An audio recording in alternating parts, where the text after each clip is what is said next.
Hello guys, यहाँ पर हमने बैग कंप्लीट कर लिया था। ये उसका पार्ट सेकंड है। इसमें हम यहाँ पर हैंगिंग्स लगाएंगे जो कि हमारा बैग का नेक है। उसमें हमने इस तरह के बारीक वाले मोती और बड़ा मोती लिया है। बड़े मोती को हम नीचे लगाएंगे और बारीक मोती को यहाँ पर हमने 10-10 मोती छोटे लिए हैं। उसके बाद नीचे एक बड़ा मोती लगाया है। आप चाहें तो आपको जितना लंबा लटकन चाहिए उतने आप मोती डाल सकते हैं इसमें। यहाँ पर हमने इस तरीके से अब मोतियों को रिटर्न ले जाना है नीचे बारीक एक मोती में से। यहाँ पर अब हम कैनवास लेंगे। कैनवास से हम हमारा फ्रंट नेक कंप्लीट करेंगे। यहाँ पर हमारा जो हमने कॉटन के अस्तर कट करे थे, एक और पेयर था जो हमारा, उस पर हम ये नेक चिपकाएंगे। नेक का हम प्रॉपर शेप ले लेंगे। इसको हम कटिंग कर लेके अब उस पर प्रेस से चिपका लेंगे।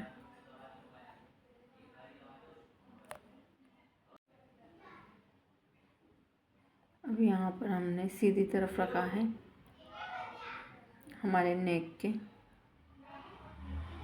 और अब हम इसको लगाना स्टार्ट करेंगे। यहाँ पर हम बिल्कुल किनार पर भी नहीं लेंगे ज़्यादा, और ना ही ज़्यादा हमको लेना है, क्योंकि अपन ज़्यादा अगर कपड़ा सिलाई में लेते हैं तो उसे फिनिशिंग नहीं आती पलटते समय। बिल्कुल कम कपड़ा लेंगे हम, क्योंकि हमको कैनवास पर ही चलाना है।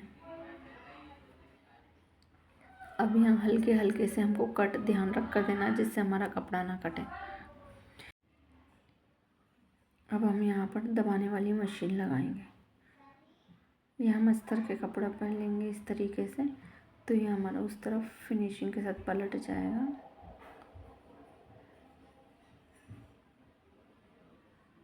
यहाँ पर अब हमारी मशीन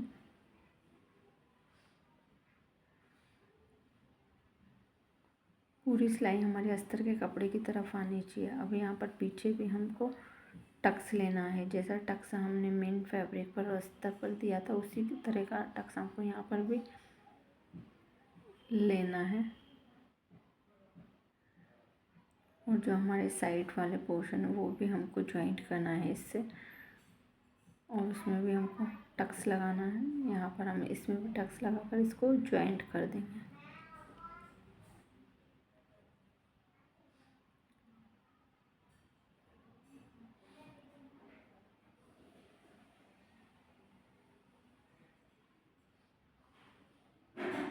इस तरीके से हमने ज्वाइंट कर दिया है हमने।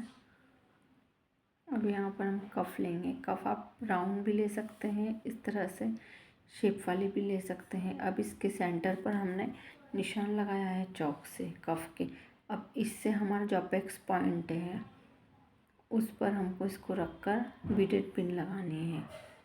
इस तरीके से हमको मिलाकर ऐसे रखना है। अब ये दोनों को हमको बराबर देखना है, दोनों कफ हमारे बराबर हैं।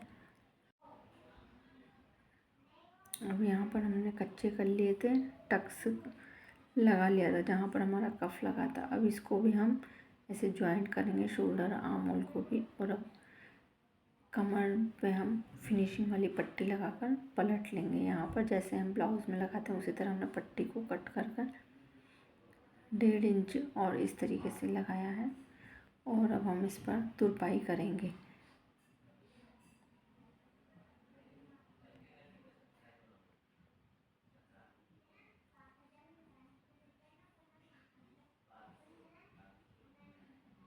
यहाँ पर हम उरेप पट्टी को पूरा ब्लाउज़ के शोल्डर को ज्वाइंट कर लिया था, और उरेप पट्टी लगाकर हम आर्म भी फिनिशिंग के साथ पलटेंगे। पीछे हमने डोरी लगा ली थी।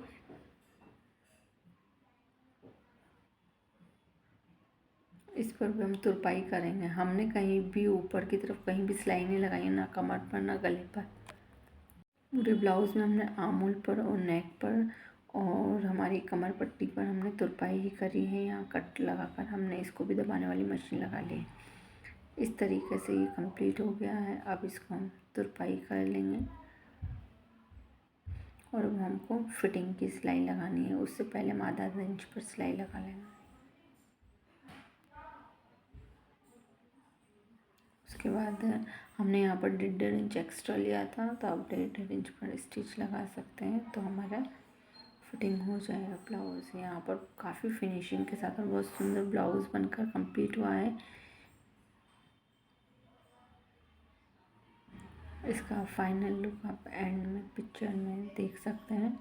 अगर आपको पसंद आया तो शेयर कीजिए, लाइक कीजिए और सब्सक्राइब कीजिए। इसका पहना हुआ जो ये ब्लाउज़ था उसका फाइनल लुक इस तरीके से।